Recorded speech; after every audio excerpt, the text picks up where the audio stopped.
So let's explore the changing politics and the strange bedfellows aspect of that shift with two members of Congress at the forefront, Republican Senator Rand Paul of Kentucky and Democratic Congressman Dennis Kucinich of Ohio. Congressman Kucinich, I want to start with you because you filed this lawsuit over Libya. The president sent up a packet of information tonight, including a legal memo asserting the administration is not in violation of the War Powers Resolution. He says what's happening in Libya does not meet the bar for hostilities abroad. Do you agree? No. Our lawsuit, by the way, addresses Article 1, Section 8 of the Constitution and the War Powers Act, and we assert that the president has violated both the Constitution in not coming to Congress and the War Powers Act and not getting approval from Congress within the requisite 60 days. And so you're not swayed tonight at all? No, I mean, I've seen the argument already, John. It's just, it doesn't pass legal muster, and I think that when we get to court with this, if we can get standing, we'll win. Senator, do you share that opinion? Is the Commander-in-Chief of the United States in violation of the law? Yes, I agree completely with Congressman Kucinich, and I think people on the left and the right can both believe in the Constitution, and our founders were very specific. They wanted the initiation of war to be by Congress. They said Congress shall declare war, but they didn't want the president to be able to go to war unilaterally without any congressional authority. In fact, candidate Barack Obama said exactly that in 2007. We wish the president would act more like the candidate Obama. Any concern to each of you, gentlemen, Senator, you first on this one, any concern at all that by publicly talking about your position right now, when some believe the military operation is near a tipping point, that you could embolden Gaddafi, that he could think the president of the United States has a political problem back home, I should hang on? No, and I've never been a fan of Colonel Gaddafi, and in fact, I think we shouldn't have been sending him money.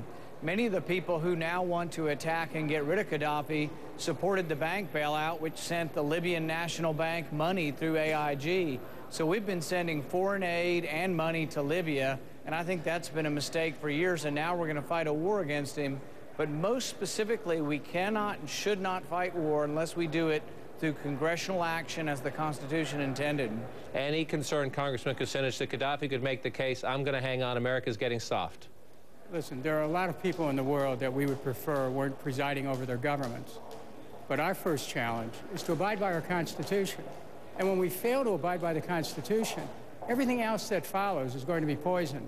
So we must go back to the founders' wisdom, which was to separate the war power from the executive and to have it firmly reside in the hands of the Congress. And that's why we went to court today, John. And I'm hopeful that we'll get a decision that once and for all will establish that the founders intended for Congress to have the war power and that no president can take this country into war on his own instance. We're having new pressure on Afghanistan as well. Senator Paul, you're among 27 senators who wrote a toughly worded letter to the president today saying, Mr. President, bin Laden is dead. The Afghan government is corrupt. Nation building is an idea that will not work. It is time to accelerate the drawdown of U.S. troops. Secretary Gates was on Capitol Hill today. He said he understands the frustration that you have, the frustration the American people have nearly a decade into this war, but he said there is a but involved to coming out so fast, and he says it's a big but. Listen. I know people are frustrated. The country's been at war for 10 years. I know people are tired, but people also have to think in terms of stability and in terms of the potential for reconstitution. What's the cost of failure?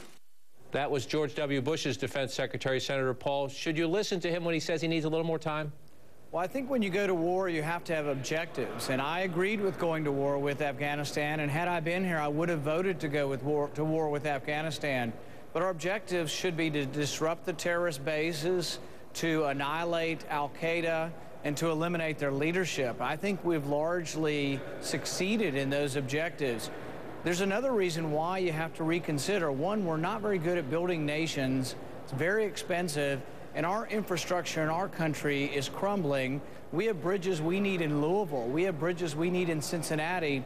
And we can't afford to be building bridges in Afghanistan. So we do have to reconsider our policy. And it's also how conservatives and liberals can come together to say, how can we balance this budget?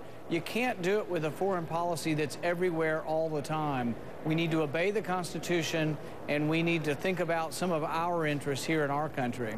Congressman Kucinich, you have been an anti-war member of Congress for quite some time. What do you make of this shift? There's a significant shift. I wouldn't say it's past any tipping point, but we do see a significant shift of a number of Republicans questioning whether they question the policy or whether they question the financial aspect. What do you make of what's happening on Capitol Hill? Well, I want to agree with Senator Paul and what he just said. And the shift that you're witnessing is a very significant shift. And it's going to change the outcome of 2012 elections. Because what's happening is that in the Republican Party, you have members who are committed to the Constitution, and in the Democratic Party, you have members who are really concerned about the rising costs of these wars, and we have people coming together on the Constitution and the issue of the costs. And I think what happens as you see that confluence happening, John, it's going to change the outcome of Libya and of many other equations, Iraq, Afghanistan.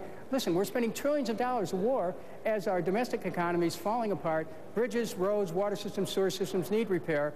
We have to start taking care of things here at home. And I think that more and more members have that awareness, and they just see these wars as being dangerous to our national security, not enhancing our national security, because they're eroding our ability to deal with things here at home. Senator Paul, let me close on that point. Congressman Kucinich just mentioned he thought this would impact the 2012 campaign. A lot of Republicans share that opinion, but not in a positive way. Senator Lindsey Graham, the conservative senator from South Carolina, was referring to something Governor Romney said in our debate the other night about getting troops out of Afghanistan as soon as possible. Your father, Congressman Ron Paul, has made that case for quite some time. John Huntsman, another Republican candidate for president, says it's time to get out of Afghanistan. Here's what Lindsey Graham says about that. He says, quote, "From the party's point of view, the biggest disaster would be to let Barack Obama become Ronald Reagan and our people become Jimmy Carter." Senator Graham thinks the Republicans will look soft and weak here.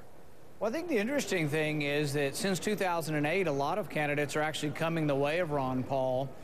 Michelle Bachmann also said on television that we shouldn't go to war in Libya without congressional authority. Haley Barbour talked about a little bit about some of the troops coming home from Afghanistan. There may be varying degrees, but many Republicans are having questions now. So are John McCain and Lindsey Graham, are they wrong? Are they out of the mainstream? I think we have a difference of opinion, and the Republican Party, there are some who believe that the president should have unlimited or inherent powers to commit war, and then there are those of us who think the president should be restrained by the Constitution, that Congress should declare war as is intended. This is just a difference of opinion, but the Republican Party is not monolithic, and there is a growing movement within the Republican Party. The New York Times this week had a poll that had 46% of Republicans saying we need to have a reduced footprint in Afghanistan. So I think you'll see candidates coming towards Ron Paul, and I think that's what you saw in the debate the other night. Senator Rand Paul, Congressman Dennis Kucinich, remarkable just to see the two of you together, nodding your heads in agreement so much. Appreciate your time tonight, gentlemen. We'll stay in touch in the days ahead. And still ahead here tonight, Pakistan.